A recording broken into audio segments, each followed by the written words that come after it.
A third of my day, I'm a sadhak. I'm practicing, I'm studying, I'm being a student. A third of my day, I'm creating, I'm writing, I'm forcing myself to be in this like hat of just producing really like from that inspired place.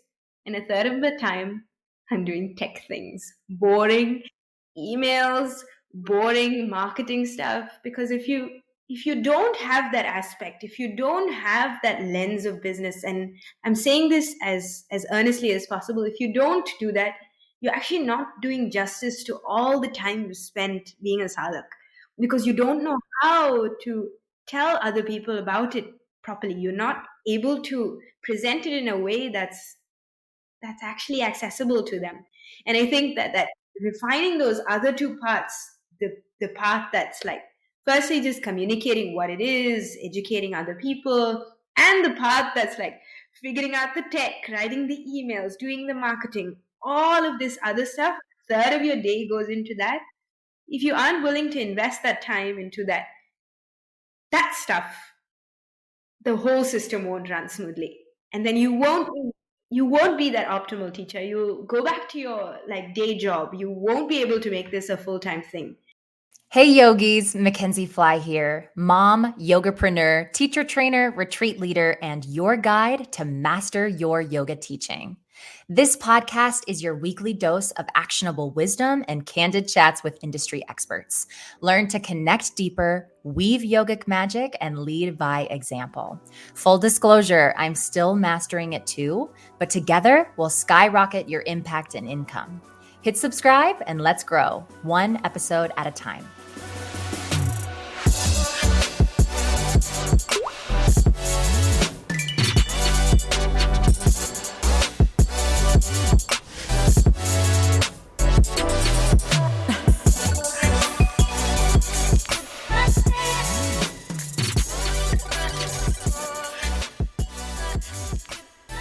Sushmitha is an Ashtanga yoga teacher from Chennai, India, with over a decade of experience under her belt. She honed her skills in this ancient art from an early age and later formalized her training at the Kavalyadama Yoga Institute and has studied directly under Sharath Joyce, the foremost authority on Ashtanga from Mysore. She is a 500-hour RYT and 200-hour AYI certified teacher and has recently moved to South Africa to help people of all backgrounds and abilities find joy through yoga. Welcome to the podcast, Sushi. Thank you so much for being here. Thank you, Mackenzie. It's so nice to be here. Such an honor. Yeah, I'm very, very grateful to you.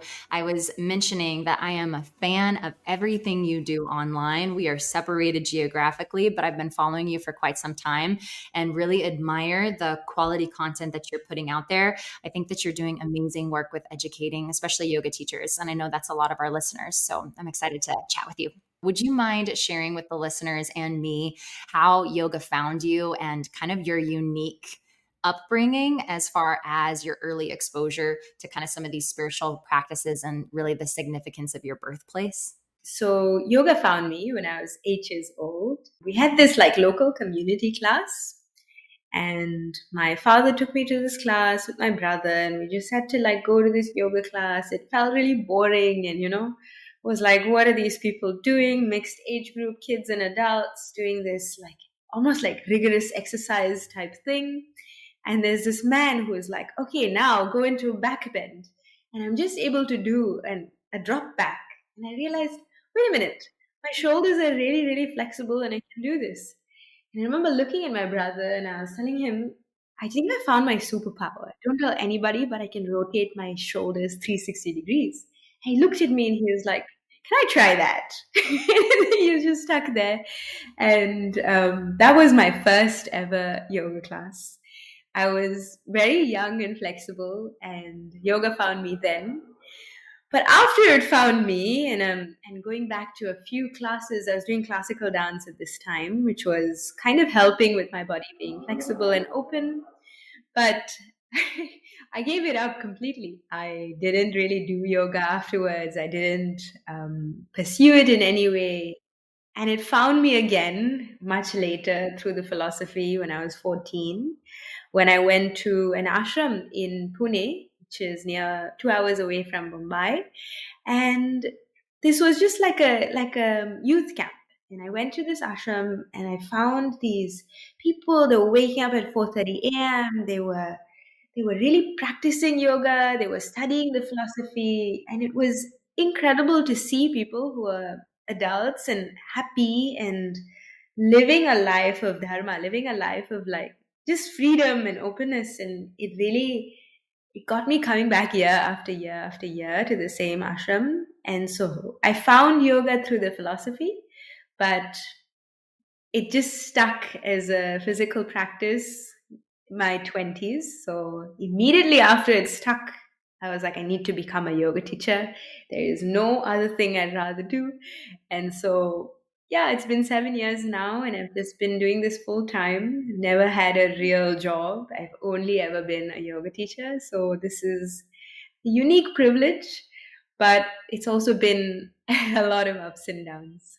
I like how you present it as a unique privilege, but it does still come with a lot of challenges. Something that you post that I thought was so poignant and a unique perspective was on decoding the true role of a teacher. Do you remember this particular post? I think you were saying something about the importance of shifting our objective as teachers and also the awareness of the students from more of this like goal orientation to task orientation. Sure. I think as teachers, we can have these like preconceived notions of what we're meant to do in a class and like where we're supposed to get the students, or what do we get to do with that hour. And I think over time I realized it's not so much about like instructing their bodies to do things. It's not so much about just saying inhale up, exhale down, or counting. It's We're so much more than that. We're so much more than like people who have like timers, in gyms, who are just saying, okay, 1, 2, 3, 4, next rep. And I think the difference between a yoga instructor, someone who learns a sequence and teaches it in that manner, and a yoga teacher is this nuance in instruction.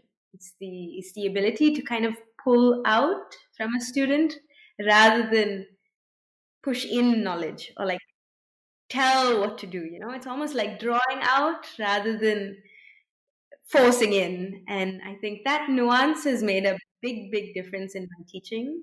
And everything I try to teach is really just working with this drawing out quality rather than informing, telling, instructing. I love that. I love that. And the best analogy, I had a teacher put it this way that what you're saying is reminding me of it. He expressed it as the sensation or the feeling of standing in the ocean, and maybe you're in the shallow end and you can feel a wave preparing. But before the wave crashes over, the water like pulls back and the water almost pulls you with it. And so these really true teachers or gurus, if you prescribe to that sort of word, these people who have like weight of wisdom, they have a way of drawing the wisdom out of you, that feeling of like pulling it out of you too. So hopefully that imagery is maybe helpful to some. I wanted to share it because it really inspired me when I heard it. I think you also do such a great job of talking about this like transference, that even you're talking about it now, but it's more of like an energy management thing rather than a time management thing. And that teachers are really something about being in the space or being in the proximity of those teachers is really important. I think it's a unique privilege to find your teacher. And there's not one teacher for your whole lifetime. Like they say, the teacher appears when the student is ready. But really, it's finding the teacher that can energetically like imprint something in you that will help you carry that in your practice on your own. So it's not just an hour of instruction where they're correcting your body and like aligning it and telling it to like follow these lines, but rather a simple like transfusion of their awareness into your body. And simply by being in contact with that, simply by interfacing with someone who's worked through those challenges, who's been to the depths of their practice and has like almost come out of this ocean of like, really finding the pearls, and they come back up to the surface, and they have this to share with you. And what they share isn't necessarily like just straighten your arms and be more like steady in the pose. They're trying to tell you like a quality that you can embody in the rest of your life. So when I've come across these gurus, teachers, and I'm not so against the word guru. I think it's fine. Like, it depends, who your guru is and what your relationship to the guru is. Like, it's just a sense of reverence, it's just a sense of like respect of who can actually be evolved enough to do that for you. And for me, that's someone who is established in truth, that's established in knowledge. And they qualify themselves by being able to do that for you. So without verbal necessarily like instructing you or using any words, they somehow are able to see a version of you that you don't see yet and get you there in very small, very actionable ways. Feel like spread your fingers wide, lift your head up. And it looks like that. That's what we get at the end of the day. But over time, it starts to become an energy transfer. And because when you find one teacher that you really resonate with, that you dedicate at least a year or two to study with, you start to see all of these things, just unravel slowly. It's so important. And I think this energy transference that you're talking about is so important. Something that I've heard in other fields, not even in the context of yoga, I learned about the idea of curse of genius and the idea of curse a day in a decade? Have you ever heard of this? It's where you forget that if you've been doing something for a long time, you forget what it was like when you were in the place of maybe the person that's in front of you that's struggling with something, that you've gone so far beyond that you forget how to kind of relate to the person that's now in that problem that you've already overcome. So I think something that really establishes or distinguishes a really profound teacher that's effective is their ability to go back in their memory and their mind to the place where that person and express in a way that they will understand, not in maybe these terms that are beyond their conception or their comprehension. And that takes a lot of skill to be able to like recall, with clarity and say, okay, what is this person in front of me?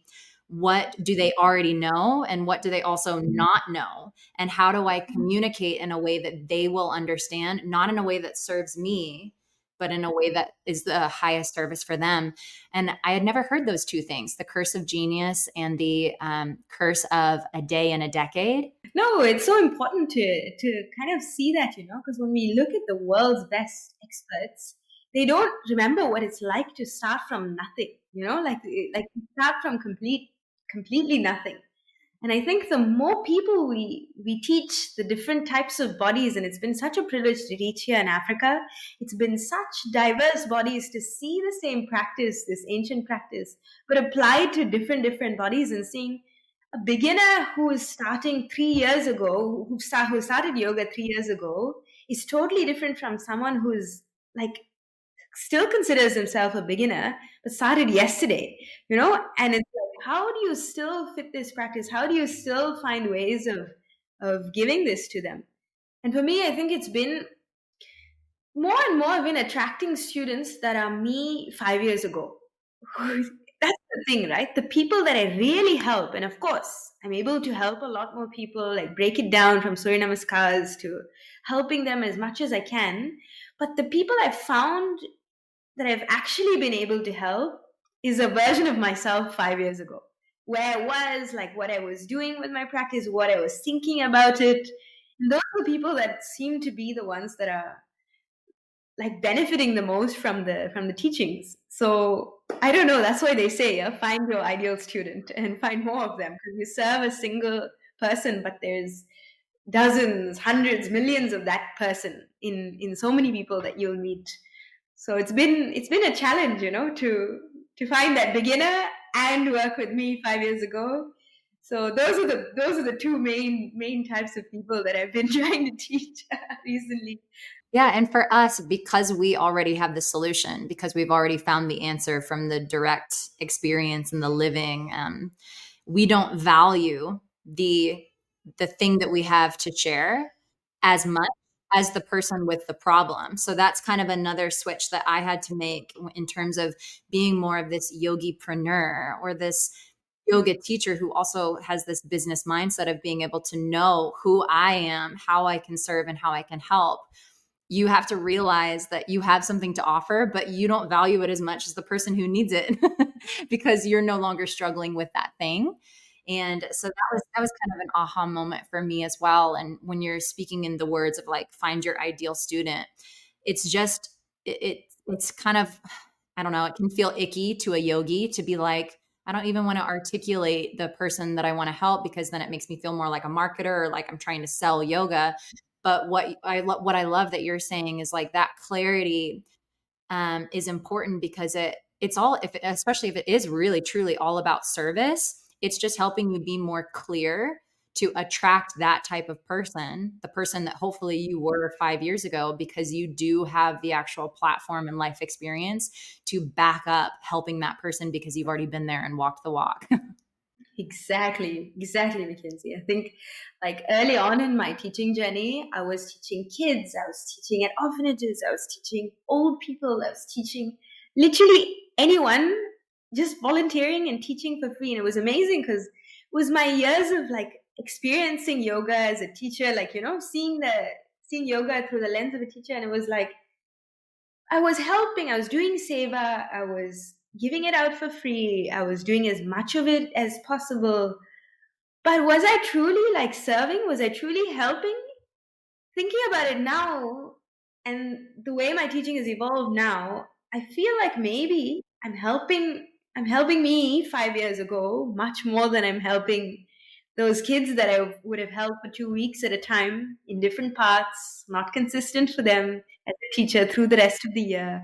So I do think it's like, how do we define service as yogis? How do we define who we're serving? Because ultimately we can only help people if we've been through that journey, and often we can retrace the steps back to maybe 5 years behind and say, oh, this is what I did, this is what I could have done to save time. And so I think it's about finding who you want to help as well, just like you said. It feels icky, but it also happens naturally because those are the people you're attracting into your class anyways. Yeah, so important. How I'm curious to hear how the move has gone. What a huge, speaking of service, what an amazing thing to do in service. And it seems like that's really a big motivator for you in your life and in your teaching. What was it like moving from India to now Africa, and how is that going? I think when I was 23, I went on this website called Yoga Trade. And I was like, what can I do? I want to do yoga outside of India. And I found this project in Tanzania. So I went there, just no context, just landed up there. And I did all sorts of projects there for a good 6 months. And then year after year, I kept coming back, and I went to Kenya and I went to Nairobi and so many different places within this East African context. And then I realized I should go to South Africa. I must go to South Africa because it's like the hub of Africa, and I think the thing that brought me here was the open skies and wanting to see a giraffe. I really wanted to be here in the open skies, the Lion King inspiration. And it really did feel like that. The sunsets are beautiful. It's in a yoga context, it's so useful to have bodies that are different from what you're used to seeing on ads, or like used to seeing in Indian context either. It's amazing how much I've learned through just giving very, very simple practices to larger bodies, to people with less mobility, with less like context of what yoga is. And sometimes even without, they didn't even know English. And it was like just the Sanskrit count, just the movements or demonstrating with my body. So if you strip yoga away from religion, you strip everything away. What still makes it yoga, and how can you package it and give it to people that don't even speak the same language, that have no clue where you're from, why you're speaking like that, or like why you look a certain way. And so I think bringing it to Africa has been about this journey for me. It's been about like removing all these ideas we have about yoga while still retaining its like authenticity, still being Indian about it, still like honoring my tradition, still honoring where I'm from and the lineage that I've been studying in. That has been, I think, the real motivator and the juice behind being here in Africa and like, experiencing yoga in this way. But it's been challenging. It's been really challenging, but rewarding at the same time.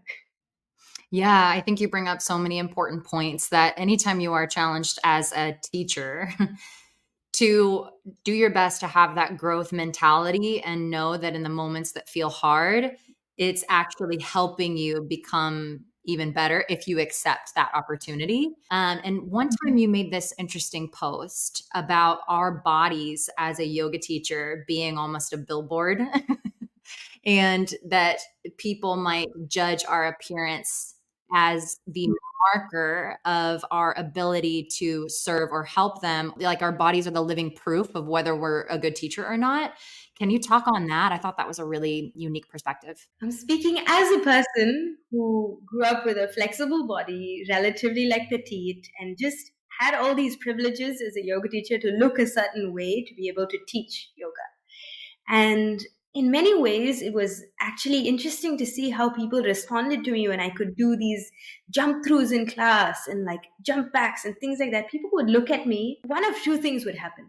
Either they would feel inspired and they would be like, they would just stop practicing to look at me practicing on the mat, or they would just completely switch off and I wouldn't see them coming back. When I was practicing or demonstrating on the mat, the reactions it created in my students, I started realizing I have a responsibility and a role here. If I just use my body to demonstrate the way a pose should look, then in many ways they can't use their imagination, they can't use their own internal alignment, the form of the posture, to get into it and say, this is how it is for my body. By presenting it already as, this is how you do it, now you can copy me, it started to become a bit of like a show. I'm performing, I'm acting, and here you are, like watching me and copying me. The less time I started spending on the mat and the more time I was in adjusting people, moving with people, speaking to people, it became a lot more about the concept of the asana in their minds, which was, okay, it should vaguely be like this, but in your own body, it doesn't have to look like that. And so as yoga teachers, when we identify with our bodies, because in a many ways, the way we teach is reflected in how flexible we are, how much we've advanced in our own practice, how amazing our handstands are. And so when we come to a class with all of that, it starts to become a bit about us and less about the students. If we can tone it down just a bit, because your practice is there for you. In your practice, you shine, you do your thing, you do your handstands, you can do everything that you want to do. But when it comes to teaching, I almost think we should take a humbler position and show variations that even if your body can do far more complicated things, do the most basic version of it. Demonstrate less. Let them have an internal vision of the pose outside of how it looks in your body. Just do less of the demonstrating and more of the pulling out. That would really help, I think. I completely agree. And there's a time and a place, obviously, for demoing because a picture is worth 1,000 words. And sometimes there are learners who learn best through seeing, of course. But there are teachers who I do feel lean on demoing as a crutch for their lack of ability to be able to express and communicate using their words.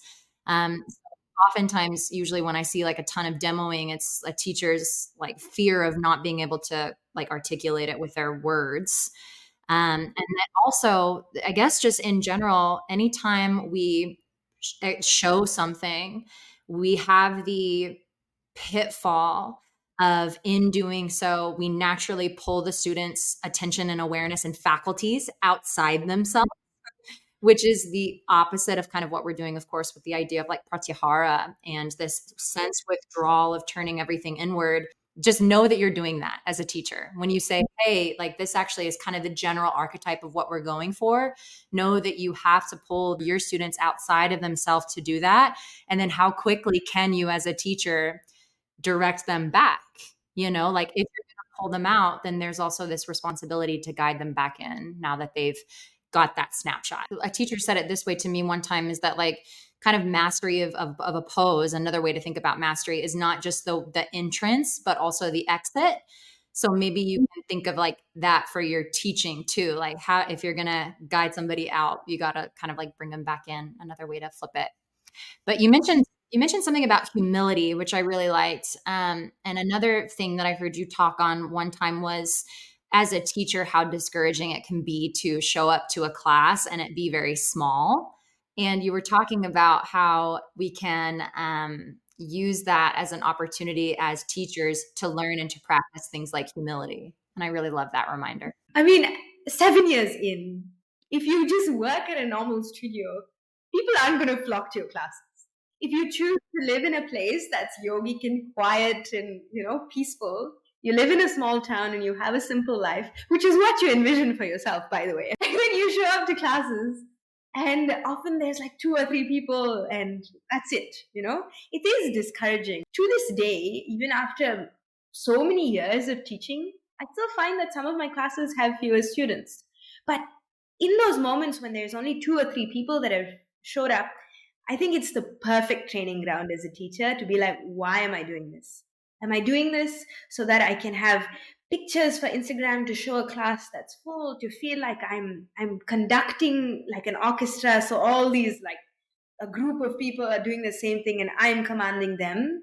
Or is it actually to learn through our students, to take enough time to actually like speak to people and get to know them and their stories and what keeps them coming back week after week and understand their struggles? I think most of that comes from small classes where you can have conversations, where you can ask questions, where you can test your own theories on what works and what doesn't. Because you're no longer in your head about, like, this is what my class plan should be, this is what I think the music should be, this is how it's going to go. But rather, you're actually able to tailor it to a few people that are giving you visceral feedback.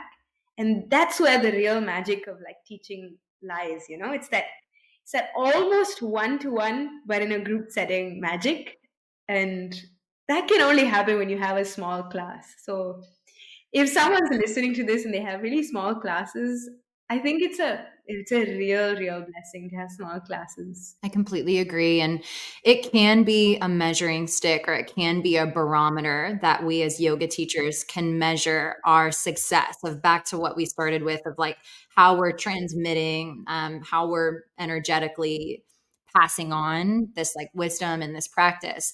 But it's not always about the numbers either. So I think it's like it's a slippery slope, and one that's easy to let the ego convince you of like other things, or that can just make you frustrated. It can spoil your own energy if you're like too obsessed with the numbers.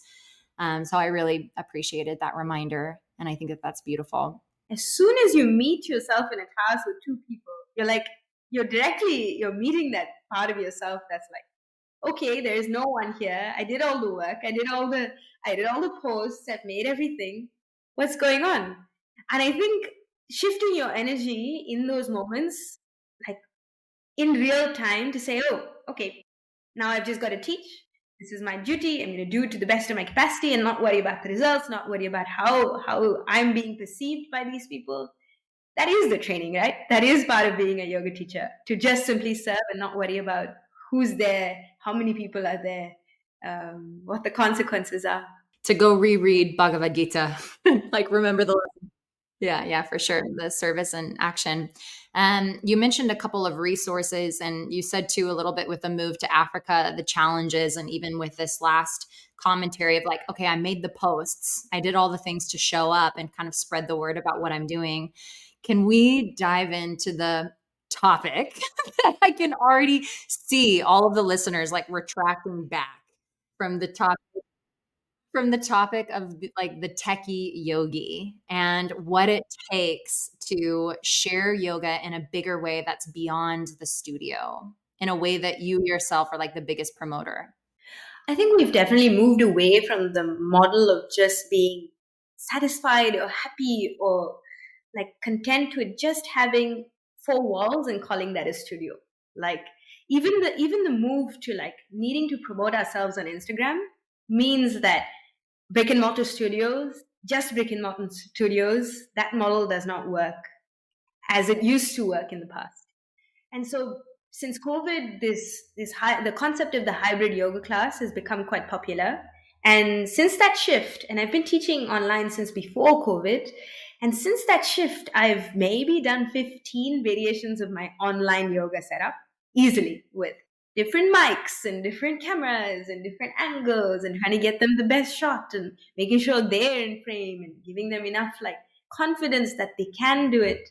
So as a yoga teacher, I think it firstly requires a lot of just trial and error for yourself, like being extremely patient with the tech, knowing that things will go wrong, but it feels a bit like an actor on stage, like knowing that all these things could go wrong, you're still showing up with your full effort, with knowing your lines, knowing exactly what you want to do, and these other things could go wrong or they could go right, but just having that intention of I'm here to share this, and through the internet, through this camera and this microphone, I'm able to transmit, I'm able to take it beyond the four walls of any home, any studio, any physical space.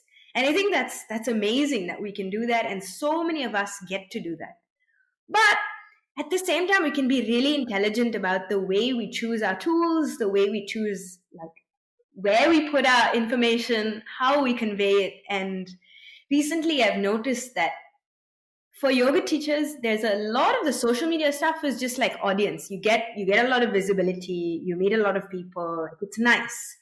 But the real people that trickle down into your classes, even if you looked at the biggest teachers out there, they're a fraction of their audience size. They're a fraction. And the reason that is because doing it online, committing to like clearing out your space in your living room, putting out your yoga mat, actually showing up on a camera repeatedly, both as a teacher and as a student, it's hard. It's hard. It's not easy to do that with a crying baby, toys all around, laundry everywhere. It's not easy to just open up your camera and just be like, okay, I'm going to do yoga here today. So I think it's been a shift for a lot of us. Since COVID, we've had people who've been more open to the online yoga space, even though now they're like, oh, we're back to brick and mortar studios. Let's go do that. I don't want to deal with online yoga anymore. But as teachers, I think if we really present it in a way as it's easier, it's more convenient, it's more long lasting because you can actually sustain this over a lifetime. It reduces your travel time. It's far more like cheaper. It's far more, you get the world's best teachers. There's so many good reasons why you should do yoga online. But as a teacher, exposing yourself to the internet is scary. It is the scary thing. It's terrifying to do that. So I think give yourself time with the tech. Choose tools that are very simple to use initially, and then start to complicate things with live streaming and trying to add on more and more complex. Even with social media, like I think if we looked at like Instagram versus YouTube, Instagram is a slightly easier playing field than YouTube is. And in that same way, like Zoom is a slightly easier playing field than a live streaming software is. So I think like testing it out really slowly, starting off easy and then getting more and more complicated. Having somebody to support you in that realm, either it's a partner or a person who's like, really like proficient in the tech stuff, to have support and not be afraid to ask for support. Because after all, you are a yoga teacher, like your gift is to share yoga with the world. And sometimes that means that we have to educate ourselves, spend extra time learning about these other things, and over time we'll integrate it into our lives. But initially, it can be terrifying to do all the tech by yourself. I just recently made an entire app by myself, screen after screen, every single thing in under 2 weeks. And I spent my whole time I was sitting like this on my computer and I'm trying to make it screen by screen, working out these buttons, trying to do all of this stuff. And at the end of it, Mackenzie, I tell you, it gives me so much joy. It gives me so much satisfaction to just see it, because now I know this is like a resource center for my students. They can come to one place and have a map, and like a blueprint, they can follow that blueprint, and it will actually, help them progress. It will actually help them see real, tangible, physical, personal transformations. And that's what I live for. And I think if we just got over the, oh, I don't want to do yoga online, and we saw one layer deeper, it's actually such a beautiful way to integrate it into your daily life and your lifetime, Yeah. Well, congratulations. That's such a huge undertaking. And I know it takes tons of work. So I am applauding you, giving you a round of applause. That's so exciting. And I'm also envious that you had that experience of being like, oh, I looked at my finishing product or my finished product and I love it. And I'm so happy and I'm so proud of myself, because that was the furthest from my experience. I remember, okay, so when shutdown happened, I remember being like, this is my worst nightmare. I went into yoga so that I could be barefoot, so that I could make playlists, not have to be sitting at a desk on a computer. Like, I feel cheated and gypped. Like, this is some BS. Like, what? So I remember feeling really frustrated, and I was trying to build out my first website using like Wix or WordPress or something like that. And I spent a week straight just like trying to figure out this other software. And I would mess with buttons and like mess with margins, for hours, and obsess and scrutinize, and then spend all this time and look at it and be like, I hate it, and then never do anything with it. So I don't know. I just also want to say that for the person that's maybe having that experience, that all of it, all of it gets to live at the same, all of it gets to coexist, whatever the experience is. And something that helped me is thinking of yoga as also like a science to understand how to use our software. Software of our minds and our bodies. And so if I can in somewhat or in some ways figure out how to use this very complex software and this very complex system, then I, by golly, can figure out how to use like a website hosting platform. So you can do it. You can do it. You just do have to have, like Sushi is saying, a ton of patience. And it does help to invest in either training courses or other people like mentors who have put these systems together, because if it feels really hard, you're probably making it much harder. And there are proven ways to do it that will save you a ton of frustration, that will save you a ton of time, and be set up in a way that's more automated. Like, what you're looking for does exist, but you don't want to figure it out on your own. Trust me, because I'm now almost 5 years into trying to figure out how to be more of like a full-time yoga teacher, offering more beyond the studio. And it doesn't have to take that long. And there's been so many times that I wanted to throw in the towel or quit because of the tech side. And it doesn't have to be that way. Yeah, 100%. I think like learning and having mentors and help, that's the key.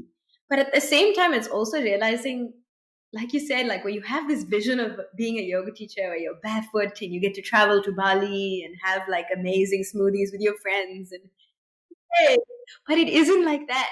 A third of your time, like if you looked at my days, a third of my day I'm a sadhak. I'm practicing, I'm studying, I'm being a student.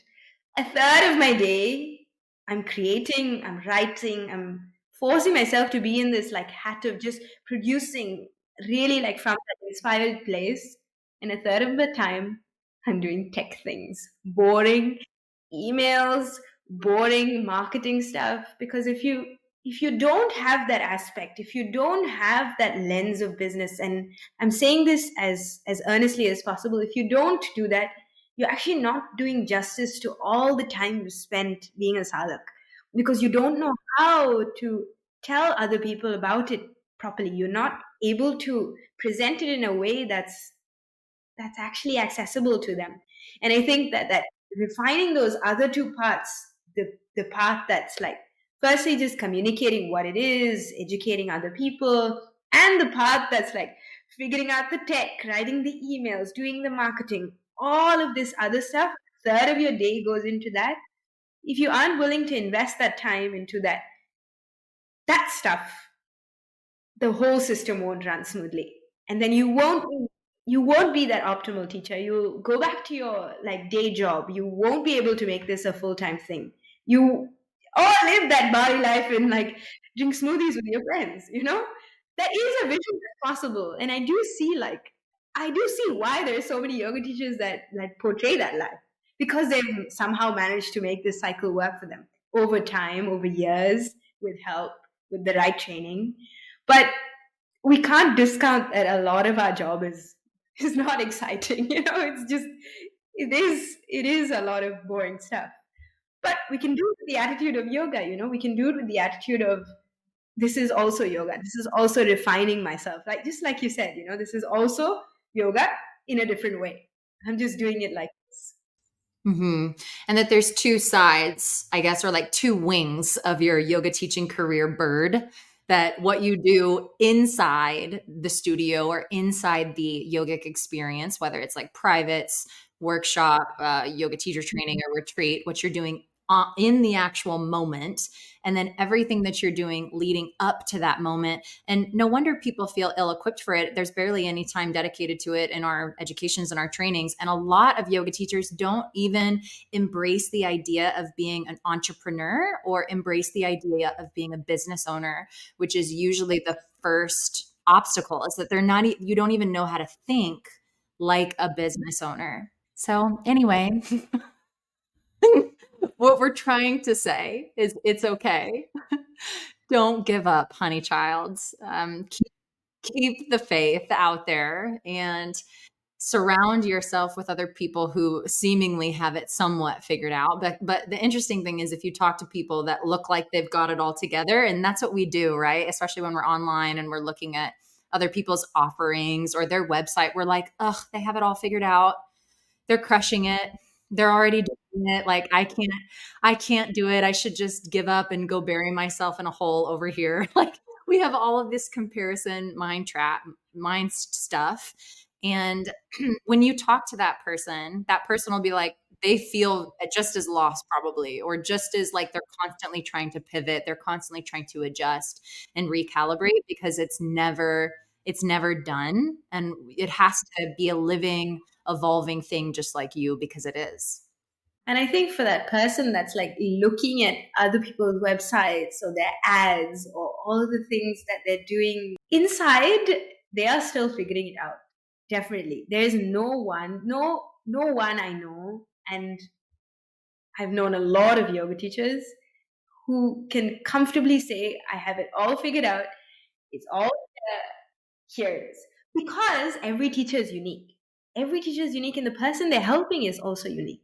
And so when the teaching style is unique, when who you're helping is unique, the modality of that help, that progression from someone when you first meet them to them studying with you for several years over a lifetime, and keeping them and retaining them and seeing them grow and you growing with them, that doesn't happen overnight. You know, that does not happen overnight. It takes lots of time and lots of trial and error. And it also takes a willingness to see the journey of the student. So to see like, where can you catch them?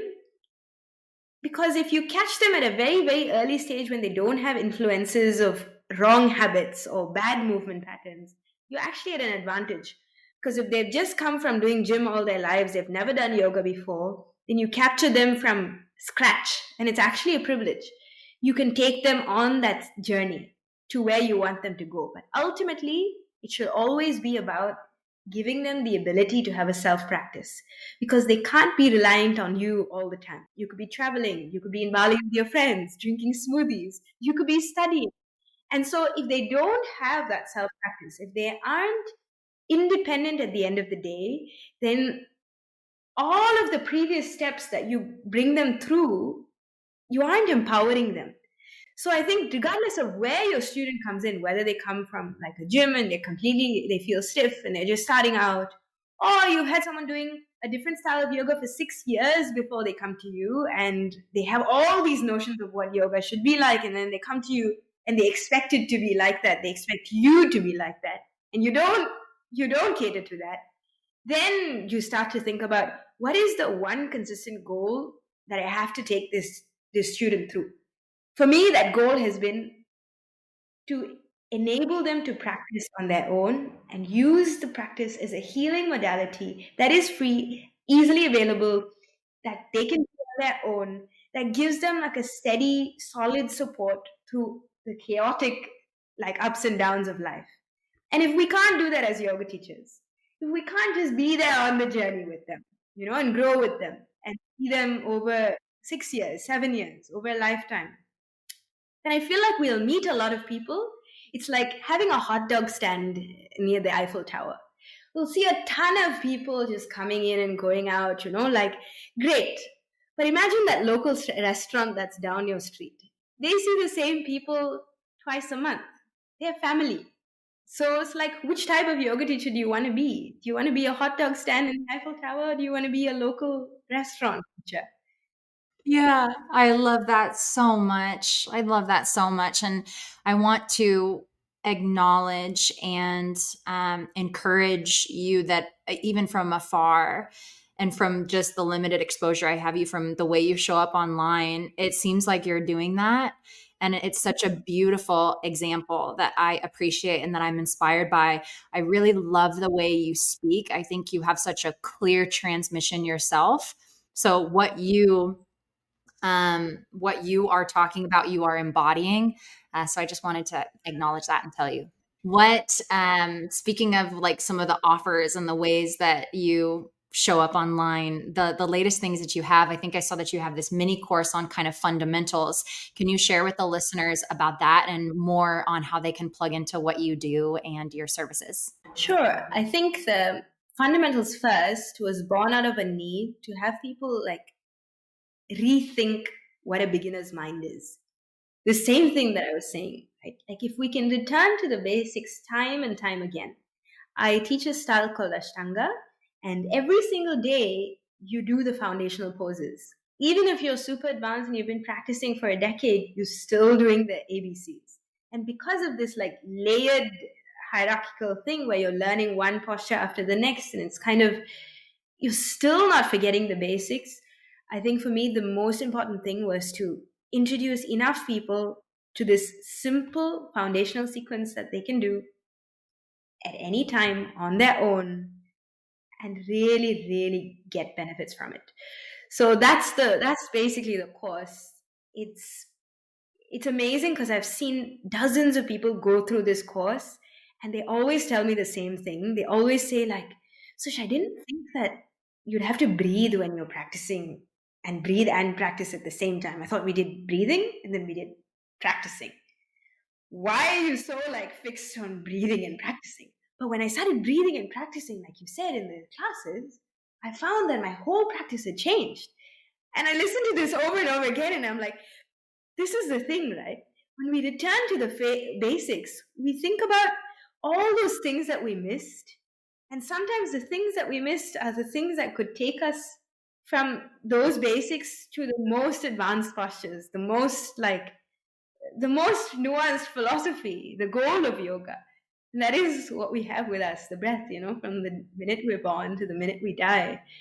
It's the thing. So the fundamentals course is free. It is a 7-day challenge. The first day you do a little bit of philosophy, and for 6 days straight, you try and experience what a 6-day week looks like.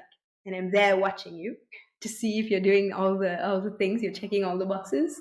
But it's just building a simple habit to see how it feels like as an experiment. If you did a practice for 6 days a week, how does it feel?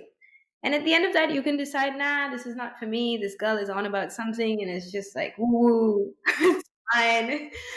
But if it does click, then you've not wasted that 6 days. You've set yourself up for success later on. So that's the course. I love it. And for the listeners out there who are really vibing with everything that Sushi is saying, I encourage you to check that out. Even if you're wanting to look at it more from the teacher lens of creating something to attract your ideal type of student and how to invite them more into you and how you can help.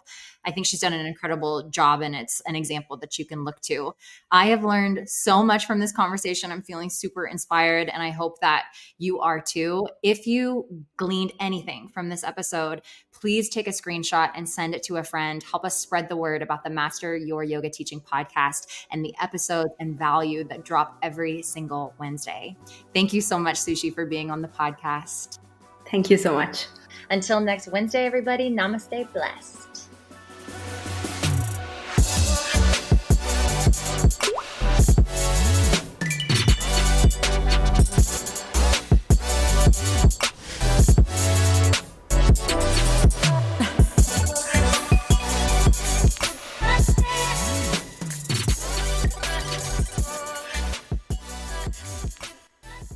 Thanks for listening. If this is your first time, peruse our feed to see if there's something else that will serve you. We're so grateful that you're here and invite you to join our inner circle by subscribing to our newsletter. If this episode resonated with you, help us spread the word by sending it to a friend who needs to hear this message. Likes, follows, sends, shares, and reviews help us to continue delivering high-quality content to you for free each and every week. Don't forget to tag @MasterYourYogaTeaching so we can reshare. I am a certified yogi. However, this podcast is intended for information and entertainment only. If you are interested in mentorship or coaching with me, check out the website linked in the show notes to get more information. This content and other content produced by CLW Studios and affiliated partners is not therapy, and nothing in this content indicates a therapeutic relationship. Any opinions of guests on the podcast are their own and do not represent the opinions of Mackenzie or CLW Studios. Learn more about Mackenzie, her guests, and CLW Studios by following the links in the show notes. Keep shining, and we will see you next Wednesday for another dose of Master Your Yoga Teaching. Namaste blessed.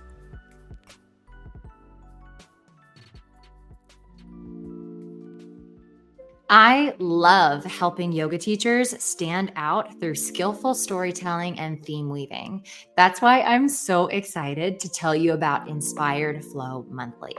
Inspired Flow Monthly is the subscription that puts ready-to-go flows in your back pocket, so all you have to do is show up, prepared and excited to teach yoga. Here's what you get each month.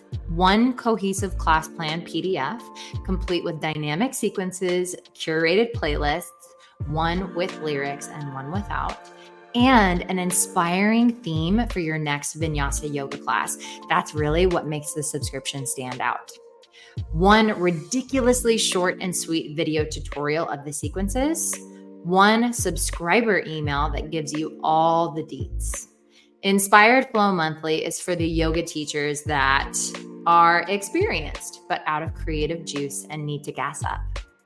Busy yet passionate about delivering memorable vinyasa yoga classes. New with a lack of confidence and an abundance of overwhelm. Needs help with understanding how to weave yoga philosophy without feeling super awkward, preachy, or random. Dislikes creating playlists and just wishes someone would do it for them. All about working smarter and not harder. Trust me, I get it. Teaching beyond the poses to the heart of yoga can be challenging. It's time-consuming to find the right inspirational material. That's what makes Inspired Flow Monthly so special. I've done all of the heavy lifting for you. I tell you exactly what to say and when to say it, so you show up prepared, polished, and relaxed. Inspired Flow Monthly is $27 a month, or get 2 months free when you subscribe for the year. Head to inspiredflowmonthly.com to sign up or click the link in the show notes. Still not convinced? Try before you buy and snag one free sample delivered within seconds of signing up. Head to inspiredflowmonthly.com now or click the link in the show notes. See you inside.